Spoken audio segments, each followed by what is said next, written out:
We didn't need his little handouts. My husband's father laughed when I offered to help. In front of everyone, he mocked me and bragged about his $53 million company. I felt the sting, but I stayed calm. I sent my advisor a quick text: pull every dollar from Parker Group. Their panic meeting began minutes later. We don't need your little handouts of advice. Adam Parker's words hung in the air like poison. The entire table went silent. His wife Vivian smiled that practiced smile wealthy women perfect over decades.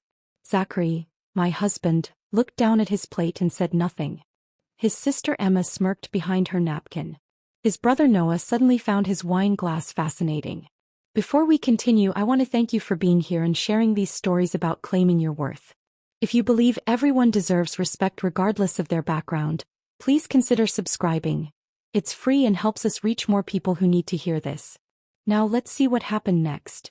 I just spent 20 minutes explaining why their $53 million company was about to collapse. I'd shown them the numbers, the leverage ratios, the debt coverage that was trending toward disaster. I tried to help them. And Adam had laughed in my face. We have analysts from Wharton and Columbia, he continued, reaching for his wine like this was all very amusing. We don't need your little handouts. I set down my fork carefully. My hands weren't shaking. That surprised me. I thought they would be. What Adam Parker didn't know, what none of them knew, was that I wasn't the poor girl from nowhere they'd been tolerating for 5 years. I was the invisible investor keeping their empire standing. Every loan, every credit facility, every dollar that kept their commercial properties afloat, it all traced back to me. $38 million of my money was holding up their $53 million empire. And I was about to pull every cent of it. I reached into my purse for my phone. Excuse me, I said quietly. I need to make a call. Adam looked pleased, like I'd finally learned my place. Of course. Business calls, even for small consulting firms. I walked through their sprawling home, 8,000 square feet of marble floors and imported furniture, and locked myself in Adam's study. The irony wasn't lost on me. I pulled up my encrypted messaging app and found Marcus Brennan, my investment advisor. My thumb hovered over the screen for maybe 3 seconds. Not because I was uncertain, but because I was thinking about how I'd gotten here. How a girl from Corpus Christi who used to hide her free lunch card had ended up holding the fate of a $53 million empire in her hands. I typed, *execute full withdrawal from Parker Group. All facilities. Immediate effect. *. 3 dots appeared almost instantly. Marcus knew exactly what this meant. That's $38 million across 7 facilities. This triggers cross-default clauses on their external debt. They're looking at $61 million in immediate obligations with maybe $9 million in liquid assets. I know. Sophia, are you sure? This is nuclear. I thought about Adam's laugh. About Zachary's silence.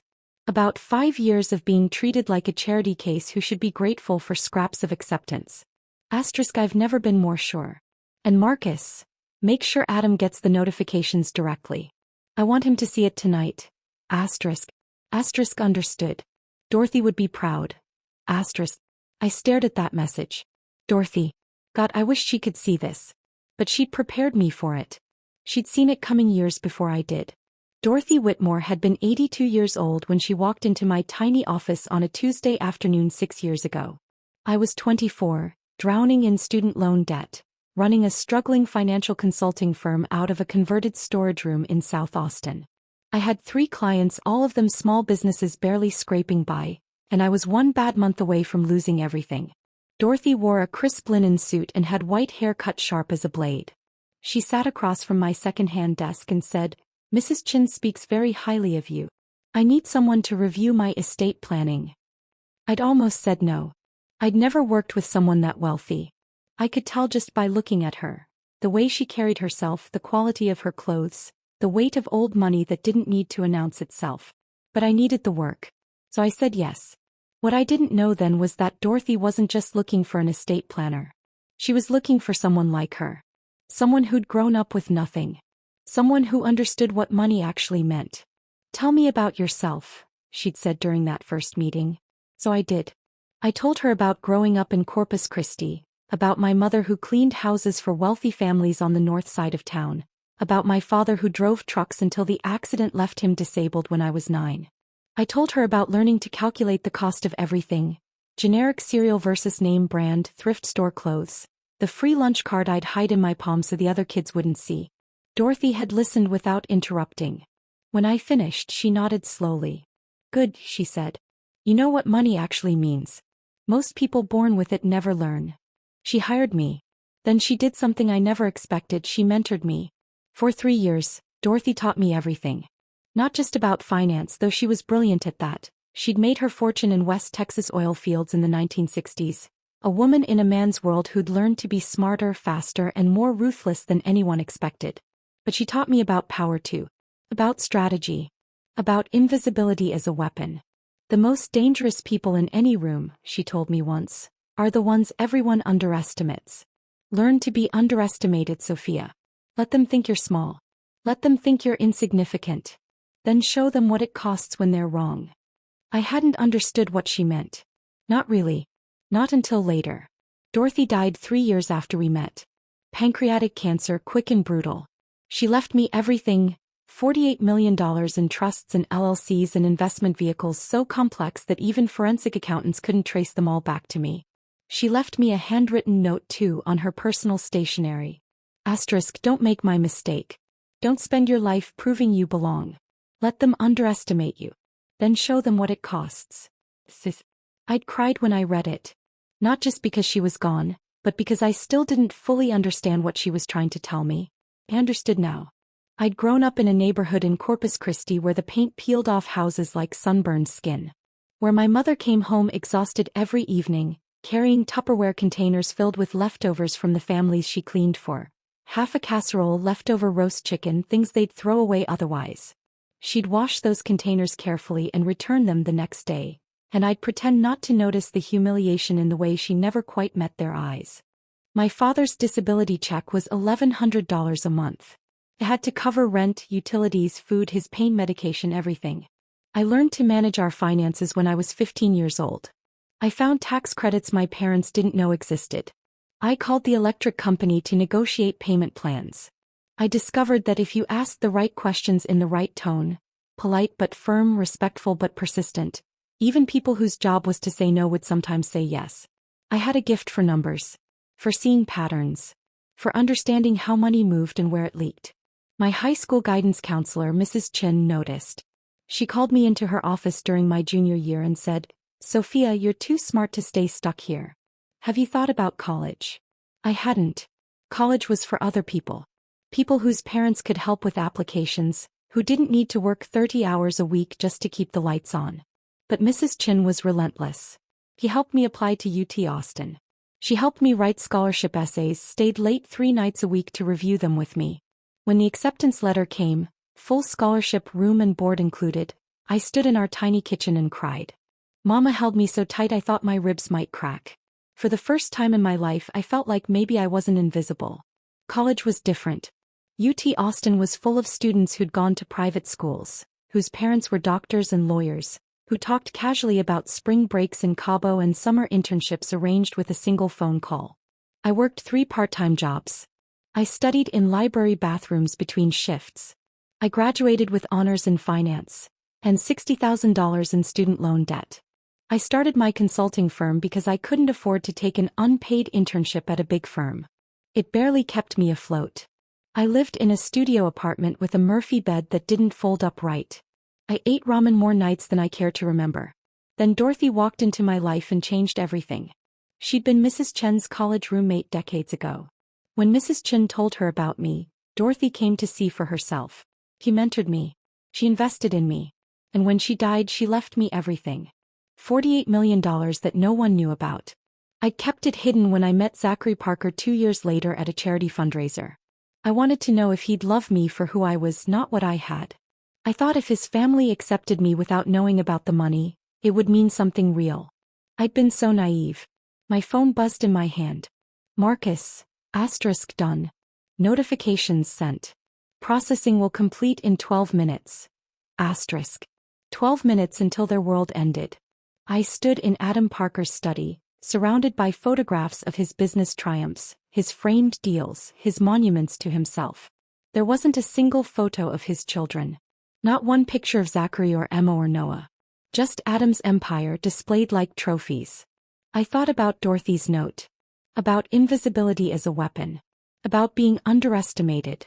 I thought about 5 years of Sunday dinners where I'd made myself small, where I'd stayed quiet, where I'd let them dismiss me and mock me and treat me like I should be grateful they'd let me into their world.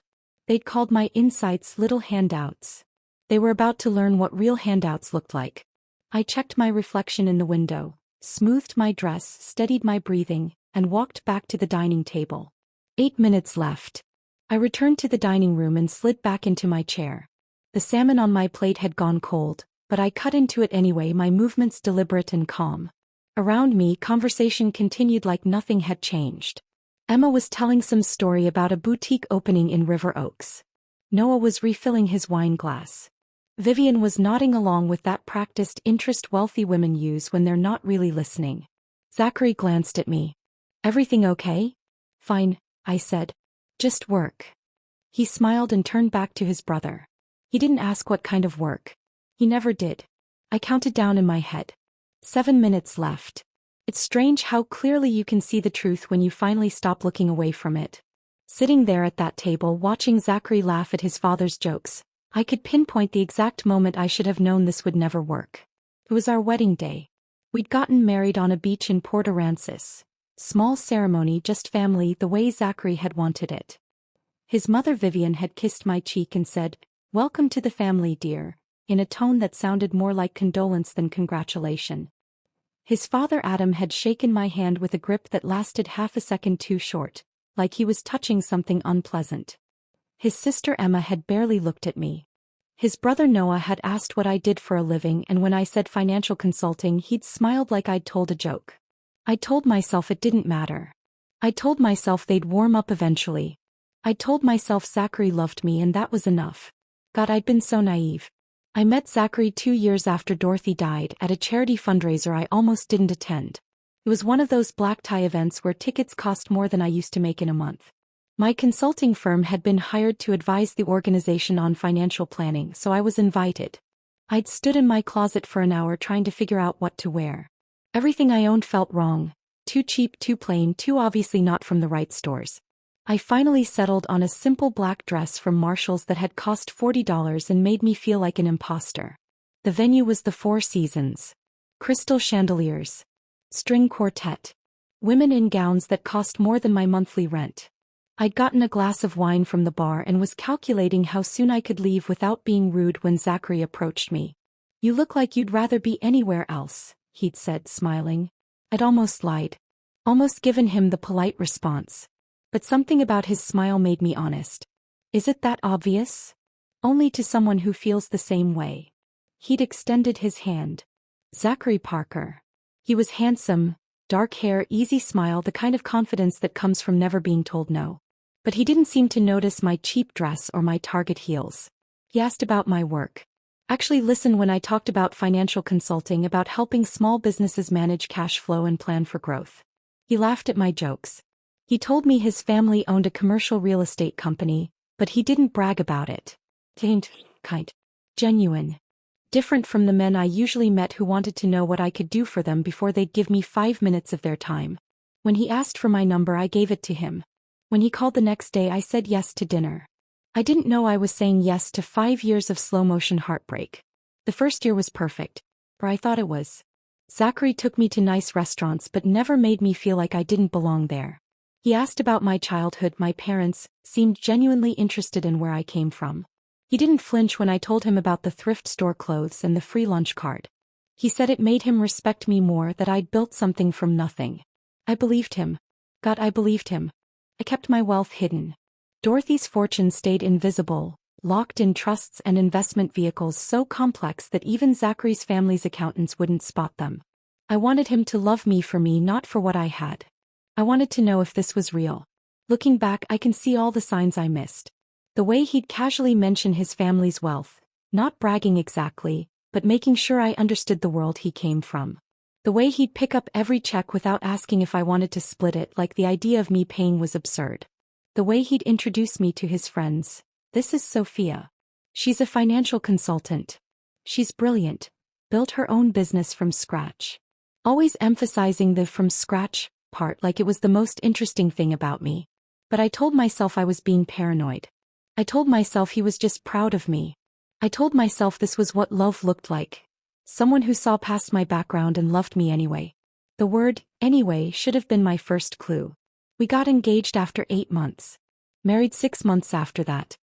His family was polite at the wedding but distant, like they were attending out of obligation rather than joy. I'd invited my mother, who'd worn her nicest dress and cried through the entire ceremony. I'd invited Mrs. Chin, my high school guidance counselor, who'd hugged me so tight afterward and whispered, "Dorothy would be so proud." I'd invited the handful of friends I'd made in college and through my consulting work. People who knew me really knew me. Zachary's side of the aisle was 3 times the size of mine. Extended family, business associates, friends from prep school and college. They'd smiled politely when introduced to my guests. Made small talk that felt more like ethnographic research than genuine interest. After the wedding, things started changing. Slowly. Subtly. It wasn't dramatic. It was erosion. The way water wears down stones so gradually you don't notice until there's a canyon. Zachary started mentioning how his father had built Parker Group from the ground up, how brilliant Adam was, how I could learn a lot from him. He suggested I stop driving my 10-year-old Camry, said it didn't look professional, that his family could help me lease something nicer. I told him I liked my car. It had been my grandmother's, one of the few things I had left from her. He'd smiled indulgently and said, "Of course, but perception matters in business, sophomore." He started picking out my outfits for family dinners. Nothing cruel, just helpful suggestions that felt more like corrections. Maybe wear the blue dress instead of the black one. It's more cheerful.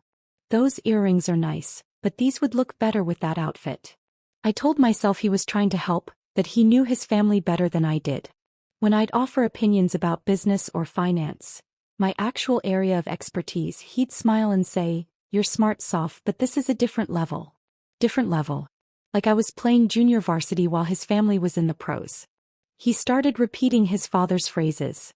Big picture thinking. Real money. Strategic vision. Words that meant nothing but sounded important. He told his parents everything, what I said, what I worried about, what I dreamed about. I'd hear it echo back at Sunday dinners in Adam's voice, twisted into punchlines that made everyone laugh except me. I felt myself shrinking. Becoming smaller. Quieter. The girl who'd managed her family's finances at 15, who'd graduated with honors from UT Austin, who'd built a consulting firm from nothing. She was disappearing and I didn't know how to stop it. The Sunday dinners were the worst. Every week we'd drive to the Parker estate in Zachary's BMW. He'd stopped letting me drive anywhere we went together, said it was easier if he drove. The house was 8,000 square feet of marble and crystal, the kind that appeared in architecture magazines. Vivian would serve elaborate meals prepared by a chef whose name she never mentioned, served by staff who were even more invisible than I was. Adam would hold court at the head of the table, telling stories about business victories, about competitors he'd crushed, about deals he'd won through what he called strategic maneuvering, and what I recognized as borderline predatory lending practices. Emma and Noah would laugh on cue, performing their roles as dutiful children. Zachary would nod along, seeking his father's approval in every gesture. And I would sit there, invisible, until someone remembered I existed. "Sophia, dear, do you understand how commercial real estate works?" Vivian had asked once, her tone dripping with gentle condescension. "Sophia, have you ever been to the Hamptons?" Emma had asked another time, knowing full well I hadn't. "Sophia, that's a lovely dress. Is it from Target?" Noah had asked, and everyone had laughed like it was the funniest thing they'd heard all week. Always with smiles. Always with kindness in their voices. But I felt every word like a paper cut, small and stinging, adding up to something that bled. I stopped offering opinions. I stopped talking unless directly asked. I became a ghost at their table. And no one noticed except me. 5 minutes left. Adam's phone started buzzing against the table. Once. Twice. Then it rang, a sharp, insistent sound that cut through Emma's story mid-sentence. He frowned at the screen. "Terrence," he said, identifying his CFO. "This better be important." He stood and walked toward the hallway, phone pressed to his ear. I watched him go. My hands were steady. My breathing was calm. Zachary was still laughing at something Noah had said, completely oblivious. In the hallway, I heard Adam's voice change. What? No, that can't be right. Check again. Vivian's hand froze halfway to her wine glass. What do you mean withdrawn? Adam's voice was louder now, strained. All of it. The table went silent. I cut another piece of salmon and took a bite. Tasted like absolutely nothing. Adam appeared in the doorway, his face drained of color. The phone was still pressed to his ear, but his hand had gone slack. For the first time in 5 years, I saw something in his eyes I'd never seen before. Genuine fear. Dad. Noah said, setting down his wine glass. What's wrong? Adam didn't answer immediately. He was staring at nothing, processing something his mind couldn't quite accept. Finally, he lowered the phone. Someone just pulled Whitmore Capital's entire investment from Parker Group, he said, his voice hollow. $38 million. Effective immediately. The room exploded. Whitmore Capital? Emma's voice pitched higher. That's our primary credit facility. Without that, we can't cover the Dallas portfolio closing. Noah started. The debt service on the Houston properties alone. Zachary looked genuinely panicked. Vivian's hand went to her throat, her fingers finding the pearl necklace there like a lifeline. I took another bite of salmon. Chewed slowly. Swallowed. Adam's eyes swept the room, landing on each family member in turn, looking for answers, for explanations, for someone to tell him this was a mistake. Then his gaze found mine. Really found mine.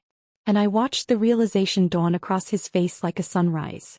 Who controls Whitmore Capital? He asked slowly, his voice barely above a whisper. I set down my fork with deliberate care. The crystal clinked softly against the china. In the silence, it sounded like a gunshot. I do, I said calmly. Along with several other investment vehicles that you're about to become very familiar with. The silence that followed was absolute. Zachary's mouth opened, but no words came out. Emma's face had gone pale. Noah looked between me and his father like he was trying to solve an impossible equation. Vivian's hand was still at her throat, frozen. You. Adam's voice cracked. He cleared his throat and tried again. You what? I own Whitmore Capital Holdings, I said, my voice steady and clear. The silent investment fund that's been financing Parker Group for the past 5 years. The bridge financing for the Dallas acquisition. The credit facility for your Houston properties. The operational capital that's been covering your cash flow gaps. All of it. Mine. I'd been reviewing their financials for 3 months before tonight. It had started innocently enough. Zachary had left a quarterly report on his desk at the condo, and I'd glanced at it while waiting for him to get ready for dinner. What I saw made my stomach drop. The leverage ratios were catastrophic. The debt service coverage was barely above water. They'd acquired a struggling commercial property portfolio in Dallas using bridge financing that was coming due in 6 months, and they didn't have the liquidity to cover it. But what made me physically ill was recognizing the primary lender's name, Whitmore Capital Holdings. My company. The investment vehicle I'd structured with Marcus after Dorothy died. They didn't know it was mine. I'd been unknowingly propping up the Parker empire for years. Every snide comment about my little consulting business. Every dismissal of my opinions. Every humiliation at this table. All of it funded by my silence and my money. I'd felt sick. But I'd also felt something else. A cold, calculating curiosity. So I dug deeper. I'd pulled records through Marcus. I'd analyzed cash flows and debt structures and corporate filings. What I found was worse than I'd imagined. Parker Group wasn't a $53 million empire. It was a house of cards built on $38 million of my capital, with another $23 million in external debt they were juggling desperately. Without my money, they were bankrupt. They just didn't know it yet. I told myself I was being paranoid. That surely if I showed them I understood their business, if I demonstrated my value, they'd finally respect me. So tonight I'd brought printed analysis to dinner. I'd highlighted the critical points, prepared talking points, rehearsed how to present it without sounding condescending. My hands had shaken as I'd waited for the right moment. It had come during dessert, when Adam was complaining about how hard it was to find competent financial advisors these days. Actually, I'd said, my voice smaller than I'd intended, I've been looking at the quarterly reports and I think there might be some structural issues we should discuss. The table had gone silent. Zachary's face had flushed red. "Sophia," he'd said quietly, a warning in his tone. But I kept going. I'd explained the leverage ratios, the debt coverage, the liquidity crisis brewing beneath their perfect facade. I tried to be helpful, not critical. I tried to show I understood. Adam had listened with an expression I couldn't read. Then he'd started laughing. That horrible, dismissive laugh that made me feel 6 inches tall. "We don't need your little handouts of advice." Those words. God, those words. They'd hung in the air like poison. Adam had smiled at me like I was a child who'd said something unintentionally hilarious. The table had erupted in polite laughter. Emma covering her mouth. Noah grinning into his wine glass. Vivian offering that sympathetic smile I'd learned to hate. And Zachary had just looked down at his plate and said nothing. That silence had broken something in me. Not dramatically. Not with anger or tears or shouting. Cleanly. Like a bone snapping. I'd looked around that table and finally seen the truth I'd been avoiding for 5 years. I would never be one of them. Not because I wasn't good enough, but because they needed me not to be. They needed someone to look down on, someone to make jokes about, someone who made them feel generous and enlightened for including her. That's when I'd excused myself and walked to Adam's study. That's when I'd sent the message to Marcus. And now, sitting here watching them process what I'd done, I felt nothing. No satisfaction. No guilt. Just a strange, hollow calm. "That's impossible," Adam said finally, his voice shaking. "You're a small-time consultant. You don't have that kind of capital." "I inherited $48 million 6 years ago," I interrupted. "From my mentor Dorothy Whitmore. Before I met Zachary.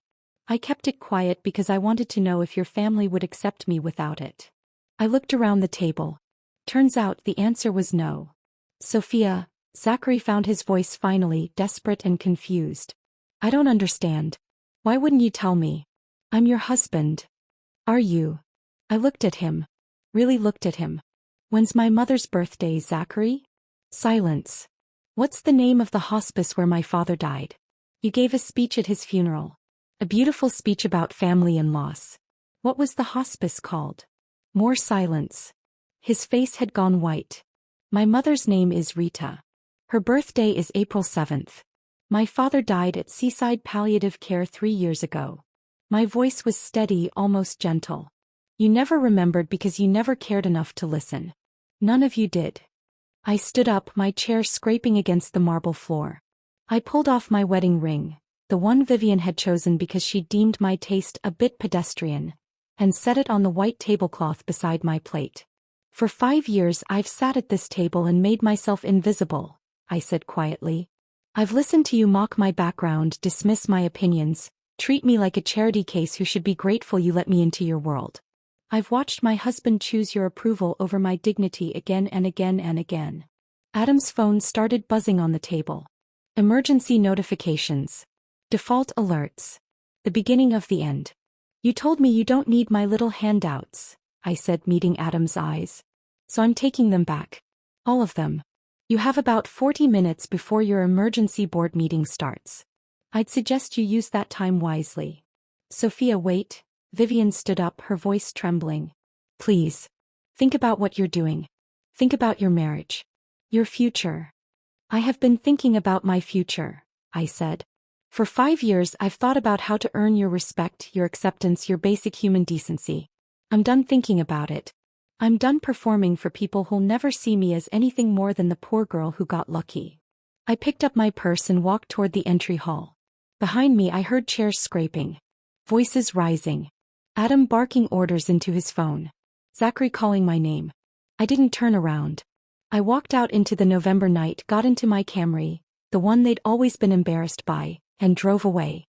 My phone started ringing before I'd even reached the end of their street. I turned it off. The highway stretched out before me, empty and dark. I drove with the windows down, letting the November air wash over me. It smelled like mesquite and exhaust and freedom. My hands were steady on the wheel. My breathing was even. I wasn't crying. That surprised me most of all. I'd imagined this moment so many times over the past 3 months, since I'd first discovered that my money was propping up their empire. I'd imagined rage, tears, the satisfying rush of vindication. But sitting there in my grandmother's old Camry driving away from the Parker estate, I felt none of those things. I just felt quiet. My phone lit up on the passenger seat. Zachary calling. I let it ring until it went to voicemail. Then it started again. Adam this time. Then Vivian. Then Emma. I watched the screen light up over and over, a desperate chorus of names I didn't want to hear from. I turned the phone face down and kept driving. The apartment in Montrose was dark when I got home. I'd kept this place through the entire marriage. A modest 2-bedroom I'd rented before I met Zachary. He'd never understood why I needed it. "We have the condo downtown," he'd said. "Why pay rent on a place you never use?" But I'd insisted. Called it my office space. My place to work when I needed quiet. The truth was simpler. I'd needed somewhere that was mine. Somewhere that had nothing to do with the Parkers or their world or the person I was becoming in their orbit. I unlocked the door and stepped inside. The air smelled stale. I'd only been here twice in the past month. I dropped my purse on the small dining table and walked to the window. The city spread out below. Not Houston's gleaming downtown towers, but the lived-in neighborhoods where real people made real lives. Bungalows with mismatched paint. Corner stores with flickering neon signs. The kind of place I'd grown up in. I made tea because I didn't know what else to do. Stood in my tiny kitchen waiting for the water to boil, staring at the chipped countertop I'd never bothered to replace. This apartment cost $800 a month. The Parker estate's property taxes were more than that per week. My phone buzzed with a text. I almost didn't look, but something made me check. "Marcus, board meeting underway. It's bad. Do you want details?" I stared at that message for a long moment. Did I want details? Did I want to know exactly how their world was ending? As I typed back, 3 dots appeared. Then a wall of text. Emergency board meeting started at 10:47 p.m. All directors present plus legal counsel. CFO Terrence Walsh presented the situation. $38 million withdrawn from Whitmore Capital effective immediately. This triggers cross-default clauses on $23 million in external debt from 3 separate lenders. Total immediate obligations, approximately $61 million. Current liquid assets, $9.2 million. They're exploring emergency financing options, but no bank will touch them with this debt-to-asset ratio. Unanimous vote to file Chapter 11 bankruptcy protection first thing Monday morning. Adam tried to block it. Was outvoted 6-1. I read it twice. Then a third time. Chapter 11. Bankruptcy. The word felt surreal. Another text from Marcus. Adam had personally guaranteed some of the corporate debt. If Parker Group goes down, he's personally liable for approximately $12 million. He could lose everything. The house, the cars, possibly even personal accounts depending on how creditors pursue collection. I set the phone down. Picked up my tea. Took a sip. It burned my tongue. Everything. Adam Parker could lose everything. I waited for the satisfaction to come. The sense of justice served. The feeling that Dorothy would call righteous vindication. It didn't come. I just felt tired. My phone rang. Zachary again. This time I answered. "Sophia." His voice was wrecked. "Bro. Sophia, please. We need to talk." "There's nothing to talk about. You just destroyed my family." "No," I interrupted. "I withdrew my investment from a company I had every legal right to exit. Your family destroyed themselves by building an empire on capital they didn't control. That's semantics. That's reality, Zachary. Your father built a $53 million company on $38 million of my money and never bothered to diversify his funding sources. That's not my fault. That's his." Silence on the line. Then quieter. "Why didn't you tell me? About the money. About Dorothy. About any of it." I walked to the window, pressed my forehead against the cool glass. "Because I wanted to know if you'd love me without it. If your family would accept me without it. I wanted to know if any of this was real." It was real. "God, Sophia, I love you. Do you?" I felt something crack in my chest. "What's my mother's favorite flower, Zachary?" Silence. "What's the scar on my shoulder from? What was my childhood dog's name? What's my favorite book?" More silence. Longer this time. "You don't know," I said softly. "You never bothered to learn. For 5 years, you've been married to an idea of me, the grateful girl from nowhere who made you feel generous. But you never bothered to know the actual me. That's not fair. You looked down at your plate tonight while your father humiliated me. You've done it 100 times. 1,000 times. Every Sunday dinner, every family gathering, every moment that mattered. You chose their approval over my dignity. That's not love, Zachary. I don't know what it is, but it's not love. I heard him crying on the other end.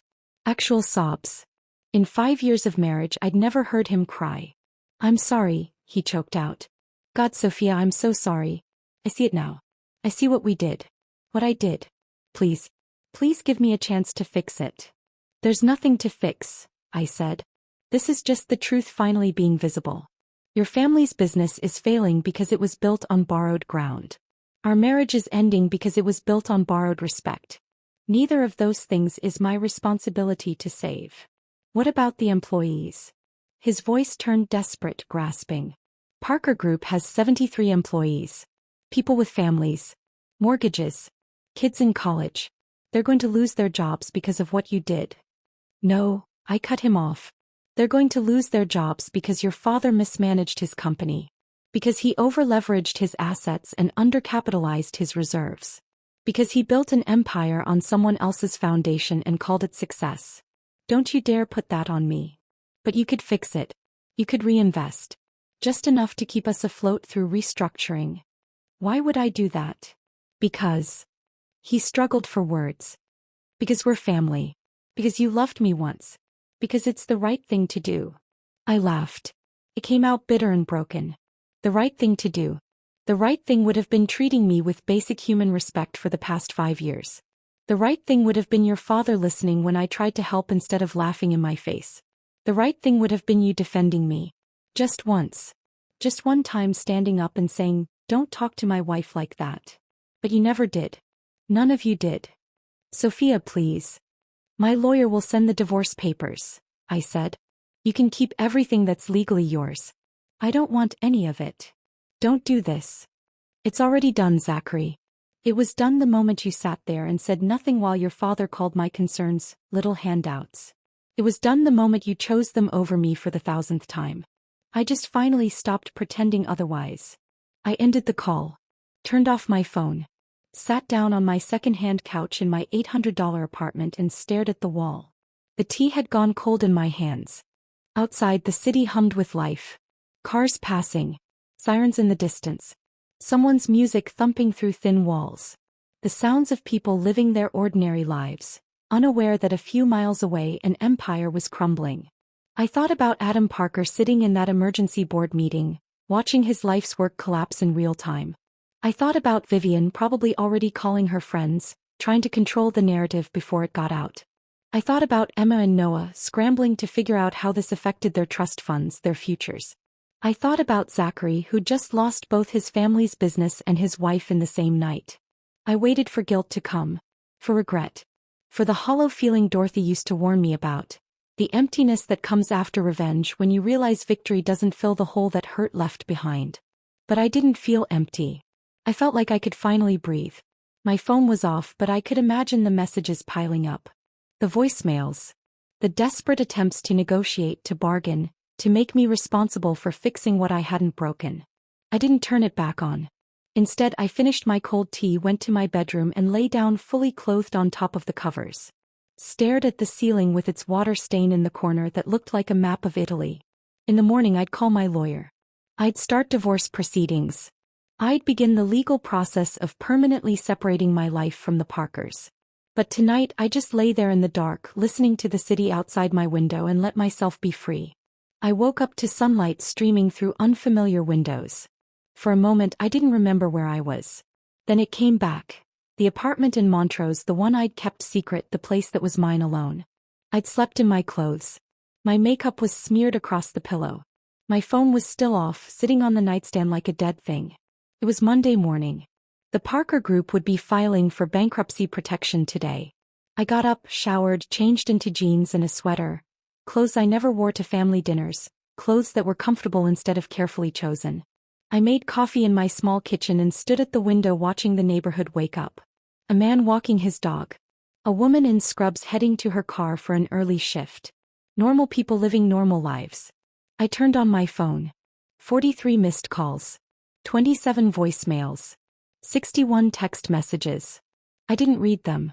Instead, I called Teresa Vance, the lawyer Dorothy had recommended to me years ago. Teresa specialized in high-net-worth divorces. Dorothy had introduced us at a lunch meeting 3 years before she died, saying simply, "Just in case you ever need her." Dorothy had seen this coming. Somehow she'd known. Teresa answered on the second ring. "Sophia. I was wondering when you'd call." "You heard." "Honey, half of Houston has heard by now. Parker Group filing for bankruptcy makes the business section. The daughter-in-law who pulled the funding makes the gossip columns." She paused. "Are you okay?" "I'm fine. I need to file for divorce. Come to my office. 2 o'clock. Bring any financial documents you have, though from what I understand, you won't be asking for much. I don't want anything from him. We'll discuss it. 2 o'clock. She hung up before I could argue. My phone buzzed with a new call. My mother. I'd been avoiding her since last night, knowing she'd see it on the news, knowing she'd worry. I answered. "Sophia Maria Reeves." Her voice was tight with concern. "Are you going to tell me what's happening, or am I supposed to learn about my daughter's life from Channel 11 News?" "Mama. They're saying you destroyed the Parker Company. They're saying you've been secretly wealthy this whole time. They're saying," her voice caught. "Baby, are you safe? Are you okay?" Something in my chest loosened. After everything, the Parkers, the lies, the performance of being someone I wasn't, my mother's first question wasn't about the money or the scandal. It was whether I was safe. "I'm okay, Mama. I promise. Can I come over? I need to explain." "You better. I'll make coffee." My mother's apartment was in the same complex where I'd grown up. Different unit, but the same peeling paint and chain-link fences and smell of someone's laundry detergent mixing with exhaust from the freeway. She opened the door before I could knock, pulled me inside, wrapped her arms around me so tight I could barely breathe. "Tell me," she said. So I did. I told her everything. About Dorothy, about the inheritance, about keeping it secret, about 5 years of Sunday dinners where I'd made myself smaller and smaller. About last night. About walking away. She listened without interrupting, the way she always had. When I finished, there was a long silence. Then she reached over and took my hand. "Baby, why didn't you tell me? About the money? I was afraid you'd see me differently. That you'd think I'd changed. That I wasn't your daughter anymore." "Sophia." Her voice was firm. "Money doesn't change who you are. It just shows people what they already were. You're still the girl who used to help me count change for groceries. You're still the daughter who called me every Sunday even after you married into that fancy family. Nothing changes that. I destroyed their business, Mama." "Good." She said it without hesitation. "They had 5 years to treat you right. They chose not to. That's not your fault, baby. That's theirs." I felt tears coming and didn't stop them. My mother pulled me close again, and I cried into her shoulder the way I hadn't since I was a child. "What now?" she asked finally. "Divorce. Starting over. Building something that matters instead of propping up something that never valued me." She nodded. "Your grandmother would be proud. My mama didn't take nothing from nobody neither." I laughed through the tears. Dorothy said the same thing. Smart woman, that Dorothy. Mama stood up, pulled me toward the kitchen. "Come on. You need to eat. You're too skinny. That family never fed you right." At Teresa's office that afternoon, I signed papers. Petition for divorce. Asset disclosure forms. A statement of separation. "Zachary's going to fight this," Teresa said, tapping her pen against the desk. "Not because he loves you, though he'll claim that. Because he's terrified that if you divorce him, there's zero chance of you reinvesting in Parker Group. Let him fight. I'm not changing my mind." "Good." Teresa smiled. "Now about the settlement. Texas is a community property state. Technically, you're entitled to half of everything acquired during the marriage. I don't want any of it. Sophia. I don't want his condo or his car or his investment accounts. I don't want anything that ties me to him or his family. I just want out." Teresa studied me for a long moment. "All right. But we're putting protections in place. He doesn't get to claim any of your premarital assets. No claim on your consulting business or any of your investment vehicles. And no future earnings.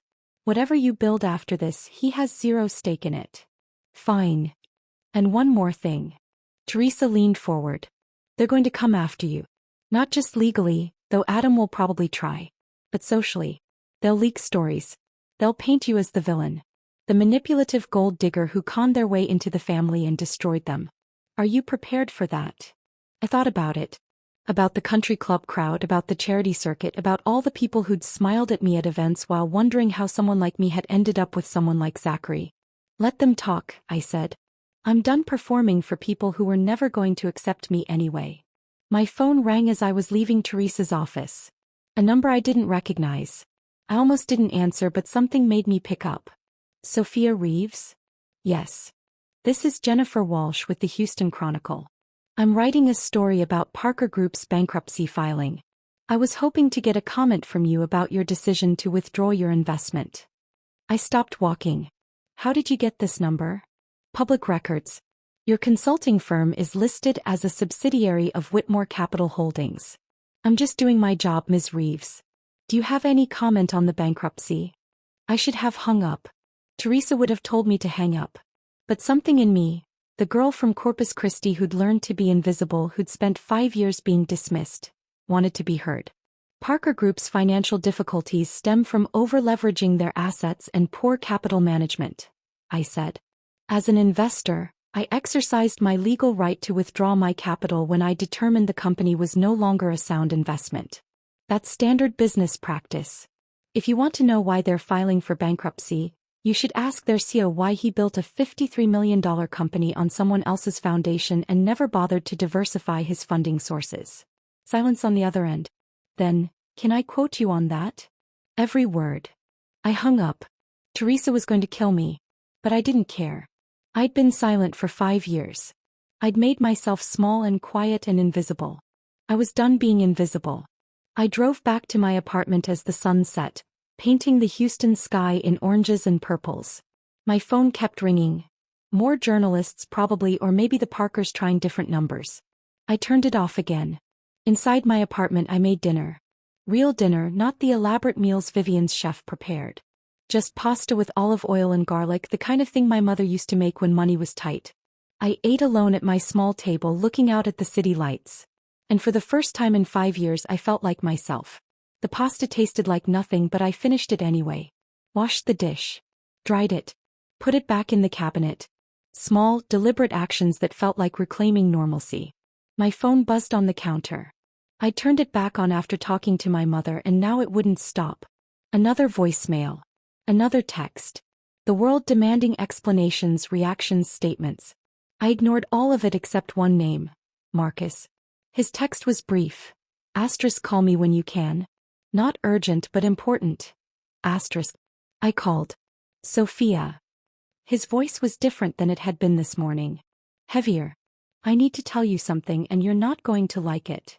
I sat down at my small kitchen table. What happened? Zachary showed up at my office 2 hours ago. My stomach dropped. How did he even know where? He hired a private investigator. Found out I manage your portfolio. He wanted to meet face to face. Marcus paused. He offered me $2 million to convince you to reinvest in Parker Group. Just enough to keep them afloat through restructuring. I closed my eyes. What did you say? I told him to leave before I called security. But Sophia, he's not going to stop. He's desperate. They all are. Another pause. There's something else. Adam's lawyer sent a letter this afternoon. They're threatening to sue you for, and I quote, tortious interference with business relationships and breach of fiduciary duty. That's absurd. I had every legal right. I know. My lawyers know. Their lawyers probably know too. But they're going to make noise anyway. They're going to try to paint you as the villain, drag this out, make it expensive and exhausting until you cave and give them something. I stared at the wall of my tiny kitchen. The paint was chipped near the window frame. I'd never bothered to fix it. Let them try. Sophia. I'm not caving, Marcus. I'm not giving them a cent. If they want to sue me, they can sue me. If they want to drag my name through the mud, they can try. But I'm not going back to being invisible just because it makes them more comfortable. Silence on the other end. Then softer. Dorothy taught you well. She did. After I hung up, I sat there for a long time. The apartment was quiet except for the hum of the refrigerator and the muffled sound of my neighbor's television through the wall. This place, This modest, unremarkable apartment was mine. No marble floors. No crystal chandeliers. No performance required. I thought about Zachary showing up at Marcus's office with a briefcase full of desperation. $2 million. As if money could fix what had broken between us. As if the problem had ever been about money at all. The problem was that he'd never seen me. None of them had. My phone rang. A number I didn't recognize. Against my better judgment, I answered. Ms. Reeves. A woman's voice, professional and clipped. This is Catherine Walsh with Houston Society magazine. We're running a feature on the Parker Group situation, and we'd love to get your perspective. No comment. We've spoken with several sources close to the family who've painted a rather unflattering picture of your actions. Don't you think you deserve a chance to tell your side? I almost hung up. Then I thought about 5 years of staying quiet, of making myself small, of letting them control the narrative. You want my side? I said. Here it is. I was a silent investor who exercised my legal right to withdraw capital from a poorly managed company. If Parker Group can't survive without one investor, that's a structural problem, not a personal vendetta. And if your sources close to the family are calling me manipulative for keeping my wealth private, ask them why they assumed I had nothing in the first place. Ask them why they needed me to be poor to feel superior. I heard typing on the other end. Can I quote you? Every word. I hung up before she could ask anything else. Teresa was definitely going to kill me now. But something had shifted. I was tired of being quiet. Tired of other people writing my story while I nodded and smiled and accepted their version of events. The next morning, I woke to find my quote had made it into the online edition of Houston Society. The article was surprisingly fair. They'd included statements from sources close to the Parker family calling me a gold digger and social climber. But they'd also included financial analysis showing that Parker Group had been overleveraged for years. The comments section was brutal. Half the people called me a heartless monster for destroying a family business. The other half called me a genius for exposing entitled rich people who'd built their empire on borrowed money.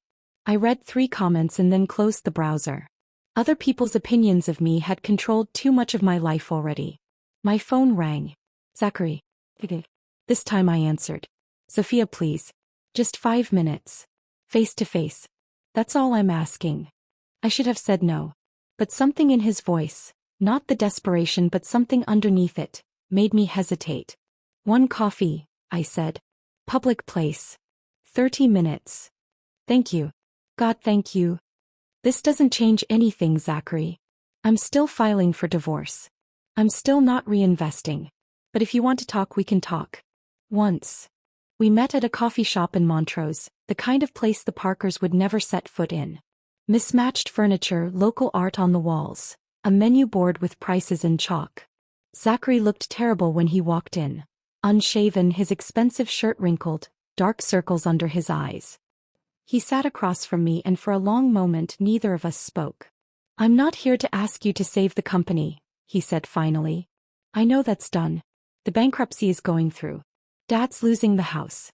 We're all starting over. He looked up at me. I'm here because I owe you an apology.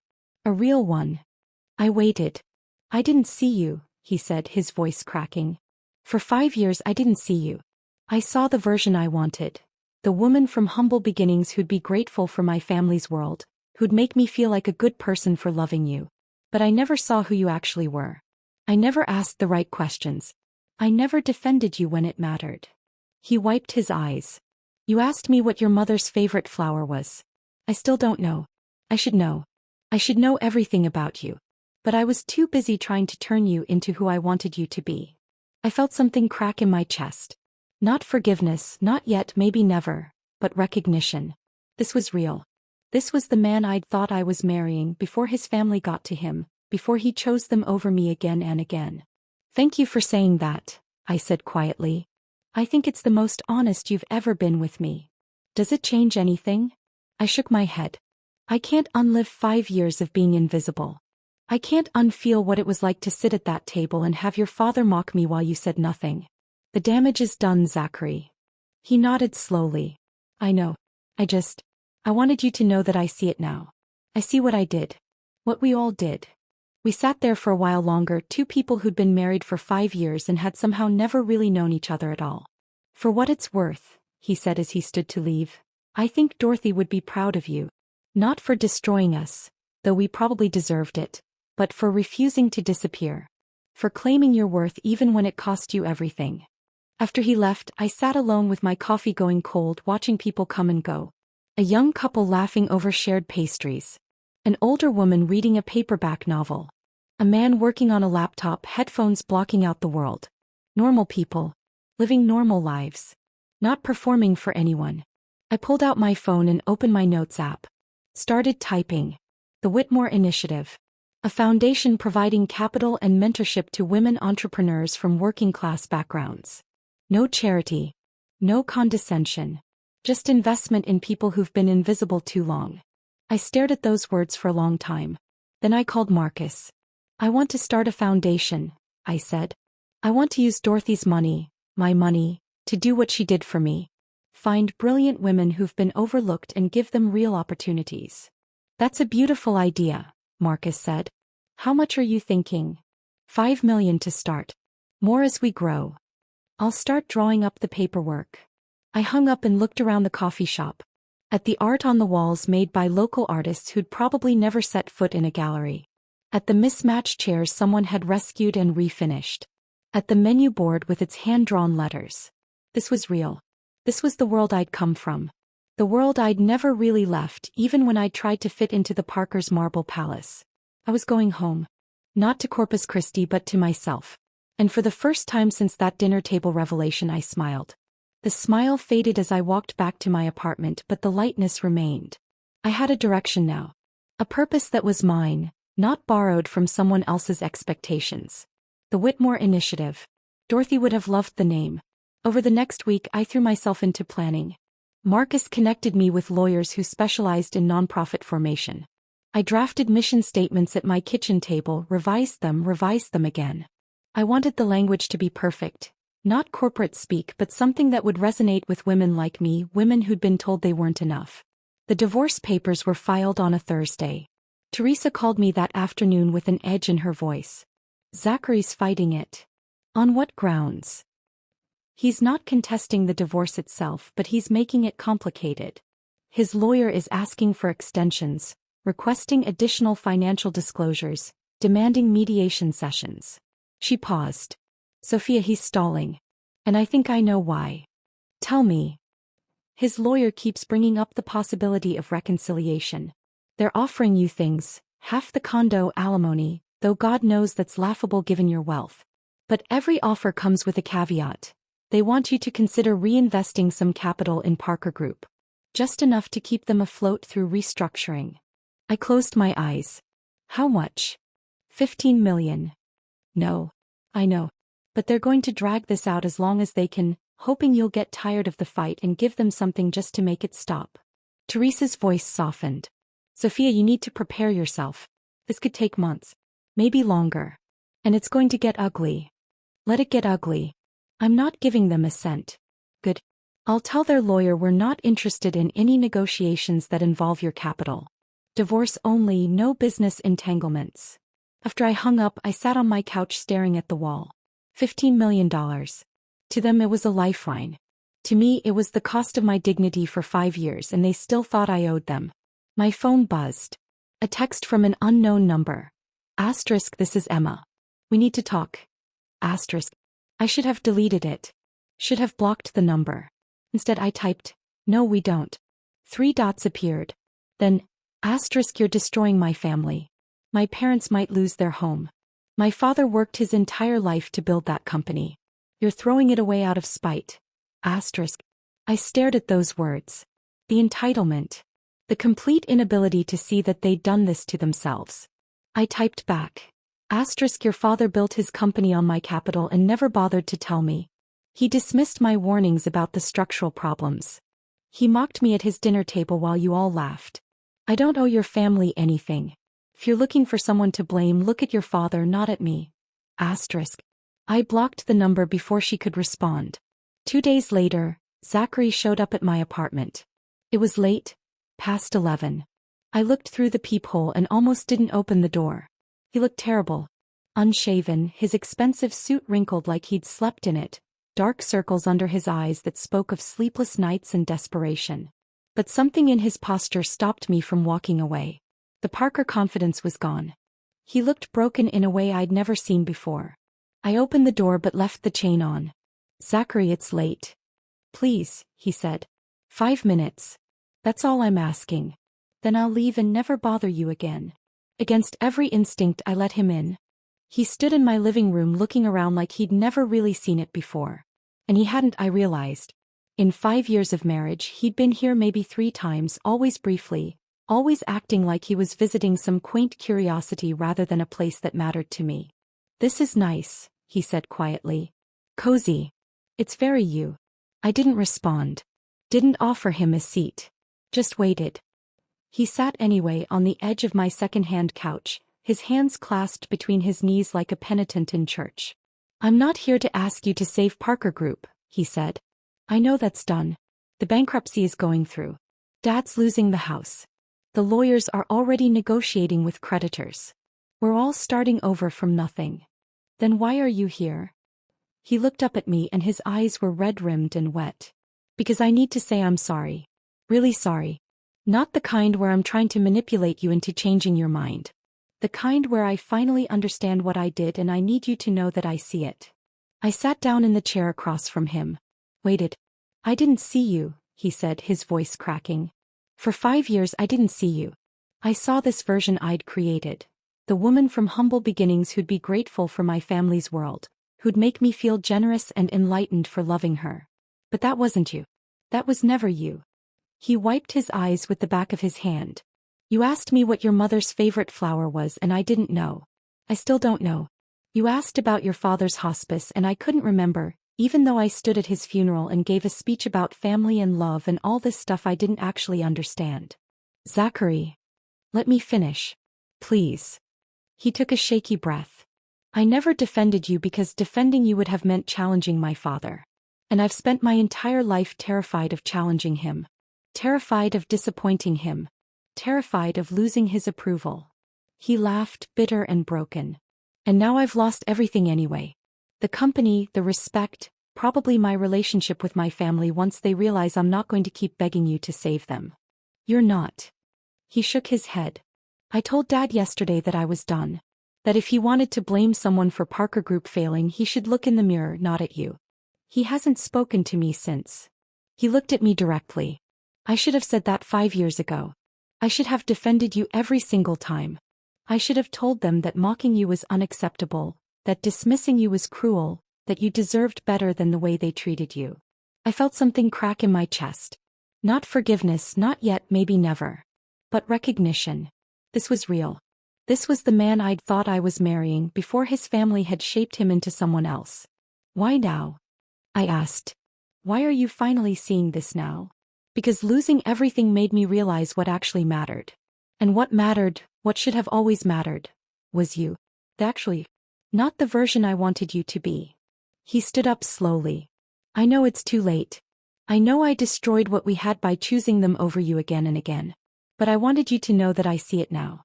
I see what I did. What we all did. And I'm sorry." We stood there in my small living room, 2 people who'd been married for 5 years and had somehow never really known each other. "Thank you for saying that," I said finally. "I think it's the most honest you've ever been with me. Does it change anything?" I shook my head. "I can't unlive 5 years of being invisible. I can't unfeel what it was like to have your father mock me while you sat there and said nothing. The damage is done, Zachary. We can't go back." He nodded. "I know." He walked toward the door then turned back. "For what it's worth, I think Dorothy would be proud of you. Not for destroying us, though we probably deserved it, but for refusing to disappear. For refusing to let us make you small." After he left, I sat in the dark for a long time processing. Maybe that was the closure I needed. Not forgiveness, not reconciliation, but acknowledgement. He'd finally seen me. 5 years too late, but he'd seen me. My phone buzzed with an email from Marcus. The Whitmore Initiative paperwork was ready for my signature. $5 million in initial funding. A board of directors that included Teresa, Marcus, and 3 other people who understood what it meant to build something from nothing. I opened my laptop and signed the digital documents. Every signature felt like a choice. Not to dwell on what had been broken but to build something new from the pieces. The next morning, I woke up to a voicemail from a number I didn't recognize. A woman's voice, young and uncertain. "Ms. Reeves? My name is Maya Cortez. I saw an article about the Whitmore Initiative and I have a business plan for a financial literacy program for low-income communities. I've been turned down by 17 investors, but I thought maybe you'd be willing to look at it." I saved the voicemail. Called her back within an hour. "Maya," I said when she answered, breathless and hopeful. "Tell me about your program." And just like that, the foundation I'd imagined started becoming real. Maya talked for 45 minutes straight, barely pausing for breath. Her business plan was meticulous. Financial projections, market analysis, implementation timelines. But what struck me wasn't the spreadsheets. It was the passion in her voice when she talked about the families she wanted to help. "My mom still keeps her cash in a coffee can in the freezer," she said. "She doesn't trust banks. Doesn't understand how credit works. When my abuela got sick and the hospital bills came, my mom tried to negotiate with a check cashing place that charged 30% interest because she didn't know there were other options. I knew that story. I'd lived that story. How much do you need?" I asked. I was hoping for $50,000 to start. Enough to hire 2 teachers, rent space in community centers, develop curriculum. "I'll give you $200,000. Silence on the other end. Then, "I'm sorry, did you say?" $200,000. Plus 6 months of mentorship. I want weekly meetings. I want to see your books, your metrics, your growth strategy. And I want you to think bigger than 5 cities. Think 15. Think 50. "Ms. Reeves, I don't know what to say." "Say yes. And call me Sophia." 6 months later, I stood in a renovated warehouse on Austin's east side, watching Maya present to a room full of women I'd never met but already understood. The space had been a textile factory in the 1950s, then sat abandoned for 30 years before I bought it. Marcus had questioned the purchase. "It's going to cost $500,000 to renovate." But the moment I'd walked through those huge industrial doors, I'd known it was perfect. Exposed brick walls. High ceilings with original wooden beams. Floor-to-ceiling windows that let in Texas sunlight. We'd kept the character but added modern touches. Sleek desks, fast internet, a kitchen that actually worked. But the most important part wasn't the building. It was the women filling it. 23 of them on opening day. All from backgrounds like mine. Women who'd grown up counting pennies, who'd fought for every scholarship and every opportunity, who'd been told they weren't enough because they didn't have the right last name or the right connections. Women who were brilliant and driven and tired of being invisible. The Whitmore Initiative. Dorothy would have loved the name. Would have loved this. Women helping women, capital flowing to people who actually understood struggle, mentorship without condescension. Maya finished her presentation to enthusiastic applause. Her program was now operating in 8 cities, teaching financial literacy to 12,000 families. Traditional investors who'd initially passed were calling her now, trying to get in on the second funding round. "You made them see me," she told me last week over coffee. "You didn't just give me money. You made me visible." I'd cried when she said that. Real, messy tears in a Starbucks on Congress Avenue. Because that was the point. That had always been the point. After the presentations ended, I stood by the windows watching the Austin skyline catch the evening light. A hand touched my shoulder. Teresa Vance, my lawyer, holding 2 glasses of wine. "Thought you could use this," she said, handing me one. "Your divorce finalized today, by the way." Zachary signed without contesting anything. I took a sip. The wine was good, not Parker family expensive but good. "How is he?" "According to my sources, working at a small investment firm in Dallas. Living in a 1-bedroom apartment. Going to therapy twice a week." Teresa studied me. "You're allowed to feel something about that, you know. Even if it's just relief." "I feel quiet about it," I said. "Not happy, not sad. Just ready to close that chapter." "And the others?"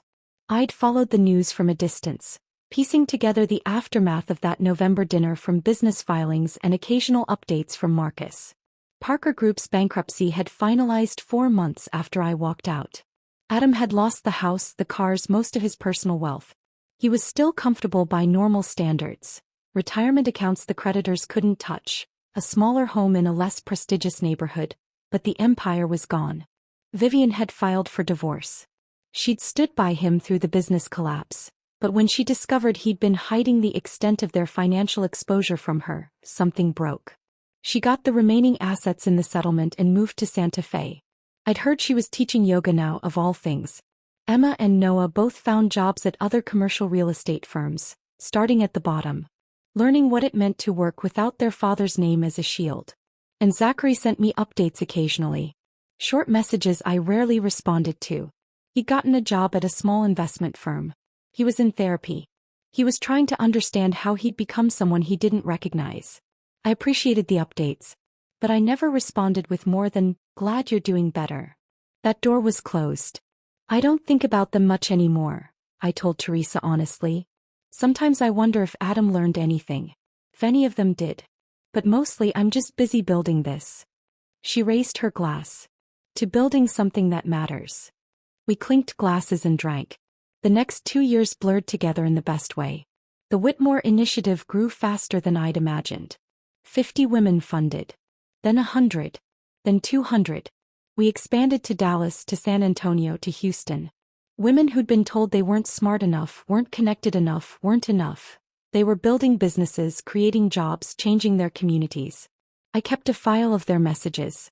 Screenshots of texts and emails that I read when I needed reminding of why I'd walked away from the Parkers. Asterisk, you didn't just fund my business. You gave me permission to take up space. Asterisk, my daughter asked me yesterday if girls can be entrepreneurs. I got to say yes because of you. Asterisk, I've been invisible my whole life. Thank you for finally seeing me. That last one came from a woman named Jennifer who'd started a tech company teaching coding to kids in underserved schools. She'd been rejected by 47 investors before I said yes. Now she had contracts with school districts across 3 states. 2 years after that November dinner, I was invited to speak at a conference for women in finance. 300 women packed into a hotel ballroom in downtown Houston, most of them young, most of them hungry in the way I recognized. The organizer had asked me to talk about my journey. From poverty to wealth, from invisible to investor, she'd said. It's an inspiring story. But standing on that stage, looking out at all those faces, I realized I didn't want to tell an inspiring story. I wanted to tell a true one. I spent 5 years of my life trying to earn respect from people who'd decided I didn't deserve it, I said. I made myself smaller, quieter, less visible. I thought if I could just prove I was smart enough, valuable enough, worthy enough, they'd finally see me. I paused, letting that sink in. But that's not how respect works. Respect isn't earned from people who've already decided you don't matter. It's claimed by refusing to accept their verdict. I told them about Dorothy. About the inheritance. About the Parkers and their Sunday dinners and the moment I finally stopped performing. People think the revenge was destroying their business, I said. It wasn't. The revenge was in refusing to stay invisible. In building something that mattered to me instead of propping up something that would never value me. In choosing myself when everyone else expected me to choose them. The applause was thunderous. But what mattered more were the women who found me afterward. Who said, I needed to hear that. Who said, I've been making myself invisible too. Who said, thank you for showing me it's okay to walk away. One young woman, barely 25, grabbed my hand with tears in her eyes. My boyfriend's family treats me like you described. I thought I was being too sensitive. You're not, I told her. And you deserve better. She nodded, wiping her eyes. I think I'm going to leave. Good, I said. Build something beautiful from what comes next. Driving home that night, I took a detour past the old Parker estate. Someone else owned it now. The bankruptcy sale had happened months ago. The new owners had planted different flowers, painted the trim a different color.